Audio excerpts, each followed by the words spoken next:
In this video, I'm gonna talk about some factions in the AFK Journey.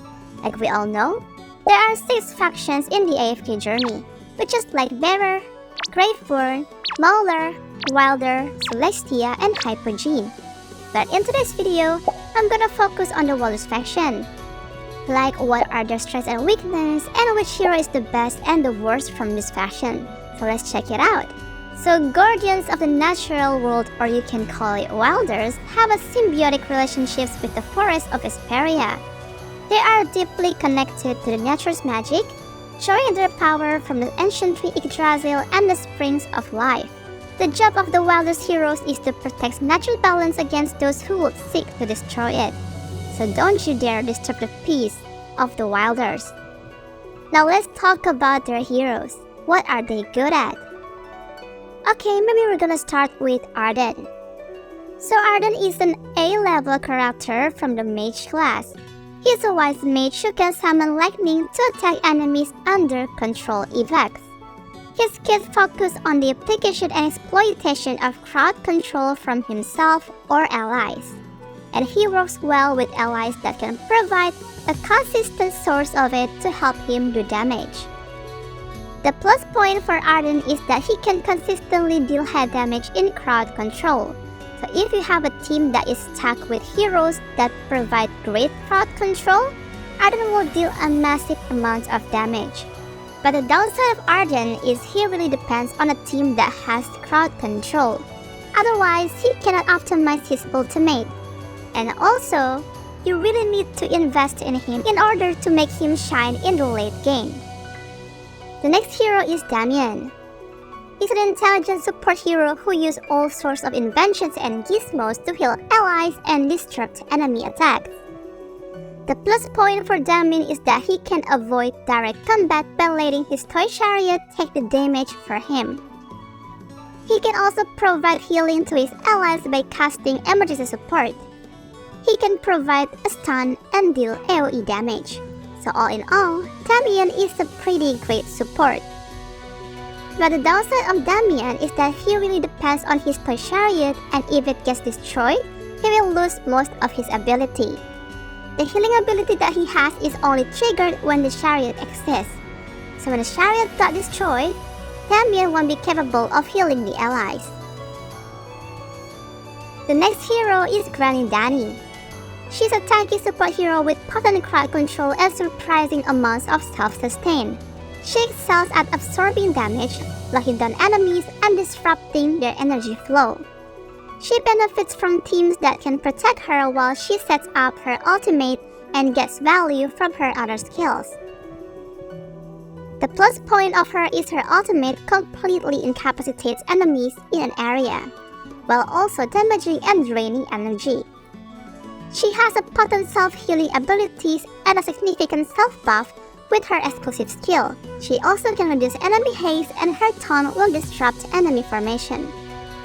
However, the downside of her is she lacks any movement skill, making her vulnerable to being killed or isolated. Some of her healing will trigger only when she takes significant damage, which can be unpredictable. The next hero is Hewynn. She's a pure support hero with exceptional healing capabilities. She's good at keeping her team alive through both powerful heals and damage mitigation. The plus point is she has an exceptional team healing and significant single target burst healing. She also has a skill that will provide her with control immunity and significant damage reduction for allies during her ultimate. When one of her skills got upgraded, it will give her dispel abilities that cleanse negative effects from allies.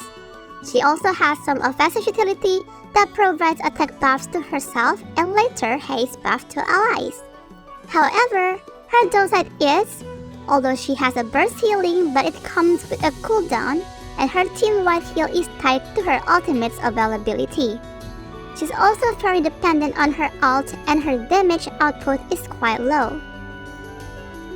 Next, we have Bryon, who's a magical marksman that deals high damage with his 4 magic leaves and also can call his Falcon Kara to deal another damage to the target. The plus point of him is he has sustained damage. He provides constant pressure with Kara attacking alongside him. he can also drain enemy energy that will slow down their ult usage.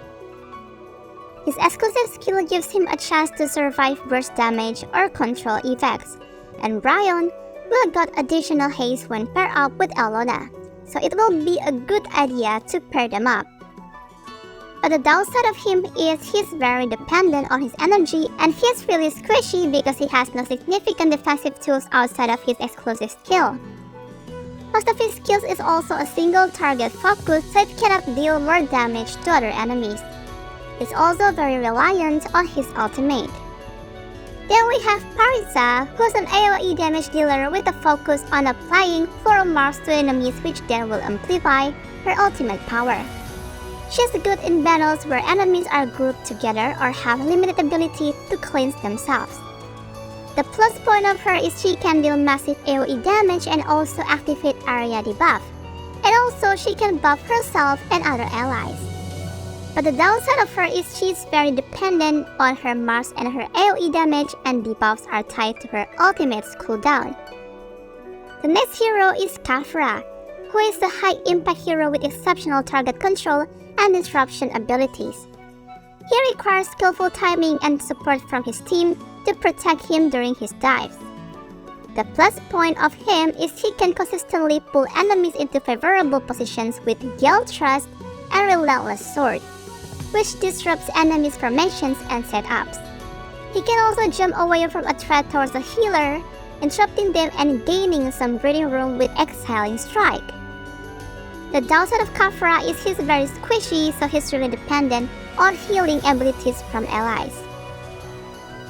The last hero is Lyca, who's a marksman hero that specializes in boosting attack speed, accelerating energy generation, and providing offensive buffs for allies. The plus point of her is Lyca's Empyrean Blessing provides a substantial attack speed boost for her entire team and increases their damage output and energy generation. Her ultimate, Command Archery, deals damage across a wide path, and her exclusive skill enhances her mid-tier attacks. Both her normal skill and her enhanced ultimate can reduce the enemy's physical defense, making them vulnerable to physical damage dealers. The downside of her is that she's somewhat fragile. She doesn't have inherent tankiness and can be vulnerable if caught out of position. She's also really dependent on physically damaged allies because her support abilities are most impactful when paired with heroes who deal primarily physical damage. Okay, so in conclusion, Waller is indeed the weakest faction of all. As you might know from what I explained earlier, their heroes mostly only support other allies other than dealing massive damage output. So yeah, they are depending on other heroes. But good support can also take your team to the winning side, so don't think low on them. And that's all for the Waller faction today. I'll see you in the next video. Bye!